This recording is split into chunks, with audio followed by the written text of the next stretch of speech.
Hi, I'm Moyer, and this is a very small fragment of my senior speech. I'm going to skip around a lot, and I'm even completely skipping over junior year, I think, for sake of time. And also not getting too much away, so just try to bear with me.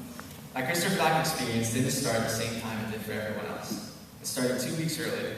A long, exhausting, life-threatening 2 weeks. I'm referring, of course, to soccer preseason. I remember walking up to the turf on the first day, not knowing anyone and just sort of listening in on the conversations of the large huddle of Penn View graduates. At first, no one really talked to me. This was most likely due to the fact that I was new and most of the other freshmen thought I was a sophomore, but also may have been due to the fact that, as I would later find out, 90% of the team thought I was Matt Moyer's son and they were afraid to socialize with me. After a few days passed, however, I found that Ethan Neal was another player that had not attended Penn View, and Connor and Coach had apparently gone to the same church as me for years. So this started to bring me closer to them and the others on the team as well, which was good because I would need as much support as I could get during those 2 weeks and throughout the season. Doc soccer was my first true Christopher Doc experience, an experience I would learn to love over the next 4 years, but would also have to take time to get accustomed to.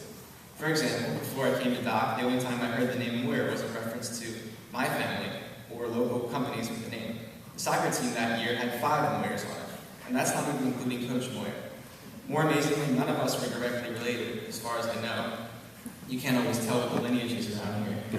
Unfortunately, that season ended with disappointment, as we lost to Cape Christian in penalty kicks in the second round of district playoffs. But I look forward to my athletic experiences to come. My academic life at Doc was full of new experiences as well. I now had classes in different buildings throughout the day for once in my life, so I consistently got to take in Doc's amazing campus. Often while I booked it from one end to the other in order to make it to class on time. This is because it took me only a day or two to realize that I would have to somehow manage a 6-minute walk from geometry to biology every day in 5 minutes. I got used to these things fairly quickly, but my life at Doc was only beginning. When sophomore year began, I already knew so many people, so socially everything seemed easier.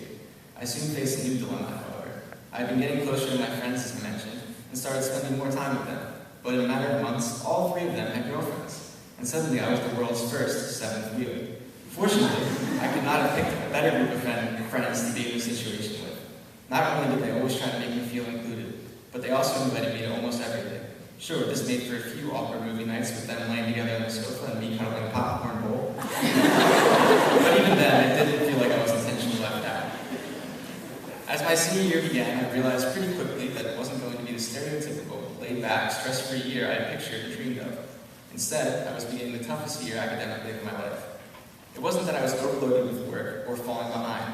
I just had to continue to juggle extracurricular activities with schoolwork. And this time I had 2 AP classes that I wanted to give my full attention to.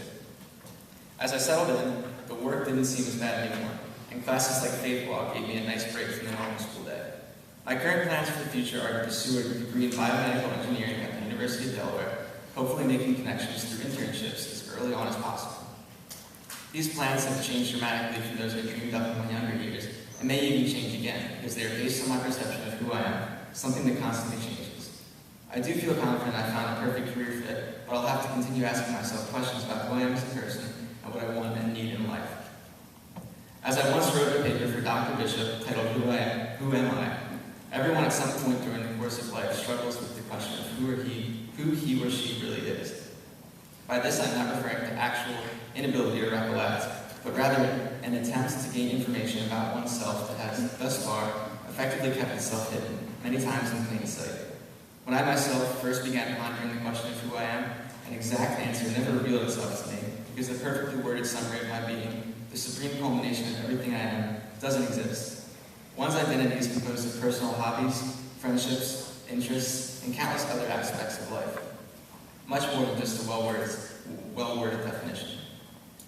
Even after realizing this, however, I still could only get a glimpse of who I am because these variable areas of my life are innumerable and perpetually changing. Based on my current priorities in life, I'd say I am a music-loving, sports-playing, family-oriented person who loves his friends and girlfriend and works hard at everything he does. But this is only a minuscule part of my identity. I will continue to prod the depths of my mind for more ideas about who I am, but I'm fully aware that finding the answer to this question isn't just a simple affair, but a lifelong journey. One that started with questions I began to ask at Christopher Doc.